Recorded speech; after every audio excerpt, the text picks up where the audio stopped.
Welcome to the deep dive. Today, we're getting into something really crucial if you want to understand how attractive a company looks from the outside. Market ratios. Yeah, these are the numbers the market really focuses on. They're kind of the final piece of the puzzle for investors, analysts, anyone trying to figure out if a company is a solid investment. Exactly. And our goal here is to give you a shortcut, really, to understanding these ratios, how you calculate them, what they're actually telling you. And maybe some things that aren't so obvious at first glance. We want you to come away feeling pretty comfortable with them. Before we dive deeper, just a quick reminder that this deep dive is based on material from Farhat lectures. All the content, the examples, explanations, it's all derived from the comprehensive accounting resources over at farhatlectures.com. So whether you're an accounting student working on your CPA or already a professional, definitely check out the website. They've got extra practice questions, video lectures, tons of support to help reinforce what we talk about today. And a special thanks to Professor Farhat for providing all this great material. Okay, so let's dig in. We're using those same financial statements we've looked at before, and let's just assume, nice and simple, 1 million common shares out there all year long, no changes. Okay, steady base. Right. And we know the company paid a dividend, $1.15 per share. That added up to $150,000 total. So with those figures, where do we start? What's the first ratio investors usually grab onto? Almost always, it's earnings per share, EPS. EPS, okay. And the calculation is pretty logical. You take the net income. The bottom line, right. Then you subtract out any preferred dividends. That's important because preferred shareholders have a prior claim. We want to see what's left purely for the common stockholders. Makes sense. Get the preferred folks out of the way first. Exactly. Then you just divide that number by the weighted average common shares outstanding. Yep. In our simple case, that's just the 1 million shares. Got it. So for our example company. Well, their net income was $398,950.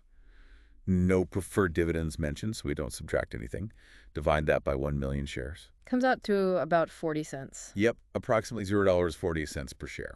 That's our EPS. Okay, 40 cents. Now, honestly, that sounds kind of small. Why is this 40 cents figure such a huge deal for investors? Well, it might seem small in isolation, but it's absolutely fundamental. EPS is seen as a primary driver of the company's stock price. How so? Because investors aren't just looking at this year's $0.40. They're looking at the trend. They're trying to predict future earnings per share. Is it going up, down, stable? So it's about the future potential embedded in that number. Precisely. And, the quality of those earnings matters too. Is that year and 40 cents from regular business or some one-time gain? Yeah. But yeah, fundamentally, current and expected future EPS heavily influence how the market values the stock. Okay, that makes sense. So EPS is like the company's core profit engine viewed on a per share level. What happens next? How does the market react to that number? That leads us directly to the next big one, the PE ratio, price to earnings. Right. I've heard that one thrown around a lot, price to earnings. And it connects directly to EPS. The formula is just the current market price per share divided by that basic earnings per share we just calculated. Okay, simple division. Yep. So let's say our example company's stock is currently trading at $8 per share. Okay. You take that $8 divided by the $0.40 EPS. 8 divided by 0.4, that's 20. Exactly. The PE ratio is 20. So what does that 20 actually mean? Is 20 good, bad, average? It means investors collectively are willing to pay $20 for every $1 of the company's current earnings. It's often called the multiple. The multiple. Okay. And that multiple reflects a whole lot of things. The market's view on the company's future growth prospects, the industry it's in, the overall economic climate, investor sentiment. It's complex. So it's like a confidence score from the market. That's a good way to put it, yeah. Now, historically, for broad market indexes like the S&P 500, PE ratios have often hovered somewhere in the, say, 15 to 25 range. That's often considered kind of normal. Or 20 fits right in there then. It does. And this range reinforces the idea that earnings really do drive the stock price. The price tends to be a multiple of those earnings. But what about those companies, maybe high-growth tech firms, where you see PE ratios of like 50, 100, even higher? That's way outside the normal range. How does that work? That's a really important point. A very high PE doesn't automatically mean overvalued, though it could. Often, it signals that the market expects very rapid earnings growth in the future. So investors are paying up now for expected future profits. Exactly. They're willing to pay a high multiple today because they believe the E in PE, the earnings, is going to shoot up significantly. The risk, of course, is whether that growth actually materializes. And a really low PE, like 5. Could mean the market sees very little growth potential, maybe even decline, or Yeah. it could signal an undervalued company if the market is being overly pessimistic. You have to dig deeper than just the number. It really highlights how crucial accurate earnings are. Let's play this out. What if a company got a bit creative with its accounting? Yeah, this is where it gets concerning. Let's use the example from the source material. Imagine our company fictitiously boosted its income by $300,000. Okay, just made it appear. Right. So their net income jumps from roughly $399K to $699K. Oh, wait, no, the example you use, $635K is the new income. So EPS jumps to 64 cents. Okay, so fake income makes EPS go from $0.40 to 64 cents. Correct. Now, if the market still thinks this company deserves that same PE multiple of 20, then 0.64 cents times 20, that's $12.80. exactly. The theoretical stock price jumps from $8 to $12.80, purely based on manipulated earnings, if the market doesn't catch on and keeps the multiple the same. Wow. That's a pretty direct link between fuzzy numbers and stock price. It absolutely is. Yeah. It shows how pressure to meet earnings targets can lead to manipulating expenses down or revenues up, because boosting EPS, even artificially, can directly inflate the stock price if that PE multiple holds. Any real-world examples that show this PE and EPS connection? Well, think about a company like Apple. Its PE is around, say, 30.84 recently, and its EPS about $5.61. Multiply those. Comes out around $173, which is roughly where it trades. Right. Now imagine Apple could magically boost its EPS to, say, $8, maybe through some huge innovation or cost cutting, if the market still gave it that same 30.84 multiple. Then 8 times 30.84, whoa, that's like $247 a share. See? It just powerfully illustrates how fundamental earnings are to the stock's valuation in the market's eyes, for better or worse. It's definitely a strong reminder to look closely at those earnings figures. Okay, so we've covered earnings and how the market values them. What about how companies share those earnings back with investors directly, like dividends? Right, dividends. The first ratio to look at there is the dividend payout ratio. Payout ratio. This one's pretty simple. It's the total cash dividends paid out divided by the net income. It shows what percentage of the company's profit is being returned to shareholders as cash. So for our example, $150,000 in dividends. Divided by the $398,950 in net income. That gives you about 37.6%. So they paid out roughly 38% of their earnings as dividends. What does that tell us? Well, it depends on what an investor is looking for. If you need current income, maybe you're retired, you might prefer a company with a high payout ratio. Like those REITs you mentioned. Exactly. Real estate investment trusts, REITs, often have to pay out like 90% of their earnings because of their tax structure. So they typically have very high payout ratios. But not all companies pay high dividends or any dividends at all, right? Absolutely not. The flip side of the payout ratio is the retention ratio.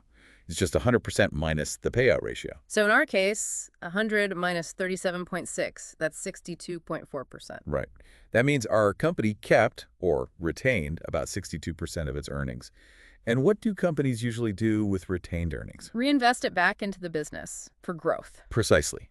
They might use it for research and development, expanding operations, buying back stock, paying down debt, things they believe will generate more profit down the road. So a low payout ratio isn't necessarily bad. Not at all. Many successful growth companies pay little or no dividend, choosing to reinvest everything. They argue it's better for long-term investors because that reinvestment should lead to a higher stock price, eventually capital appreciation. Like Apple again, you said their payout was low. Yeah, Apple's payout ratio is relatively low, maybe around 15%, but because their earnings are so massive, that 15% still adds up to billions and billions in actual dividend dollars paid out each year. It's a balance. Okay, so payout ratio shows the what percentage, but what about the direct return I get as an investor holding the stock? That's where dividend yield comes in. This is probably the one dividend number most income investors focus on. Dividend yield. How's that calculated? It's the annual dividend per share divided by the current market price per share. Ah, okay. So using our numbers, Yeah. see $3.15's dividend per share. Divided by the assumed $8 stock price today. 15 cents divided by $8. That's 1.875%, or let's say 1.88%. Correct. Your dividend yield is 1.88%. Generally speaking, if you're investing for income, a higher yield is better, all else being equal. So how can my yield go up? Does the company just have to pay more dividends? That's one way, certainly. If the company becomes more profitable and decides to increase its dividend per share from $15 to, say, 0 and 20 cents, and the stock price stays at $8, your yield goes up. Makes sense. More cash for the same price. But there's another way your yield can improve based on your actions, or rather, market movements. What if the stock price drops? Oh, right. If the price goes down, but the dividend stays the same. Exactly. Let's say the stock price falls from $8 to $6.50. But they still plan to pay that $1.15 dividend. Okay, now it's $6.15 divided by $6.50. Hold on, that's about 2.31%. Yep. Your yield went up from 1.88% to 2.31% just because the stock price fell while the dividend held steady. You bought it on sale, effectively locking in a higher yield. That's a really interesting point. It shows how market dips can actually be opportunities for income investors if the underlying dividend seems safe. It does. It reminds you that yield isn't static. It depends on both the dividend amount and the price you pay. Wow. Okay, so we've covered quite a bit there. From earnings per share, that core profitability, To the PE ratio, showing the market's valuation or multiple on those earnings. then the dividend payout and retention ratios, showing how profits are distributed or reinvested. And finally, the dividend yield, your direct income return based on the current price. These really do feel like essential tools. They give you a much clearer picture than just looking at a stock ticker, don't they? Really helps gauge a company's health and how the market perceives it. Absolutely. They move you beyond just the share price itself. Oh. So maybe a final thought for you to chew on. If you start really paying attention to these specific ratios, EPS trends, PE comparisons within an industry, dividend policies, how might that change how you actually research a company? Yeah. Beyond just reading headlines or looking at revenue growth, what deeper questions about sustainability, valuation, and shareholder return do these ratios force you to ask? That's a great question to think about. It definitely encourages a more analytical approach. Well, thank you for joining us on this deep dive into market ratios. Hopefully this gives you a much stronger foundation. And remember, if you want to solidify this knowledge, especially if you're studying for something like the CPA exam, the resources that inspired today's discussion are all available over at farhatlectures.com. Check out their practice questions and videos. Investing in your understanding is always worthwhile. Thanks for listening.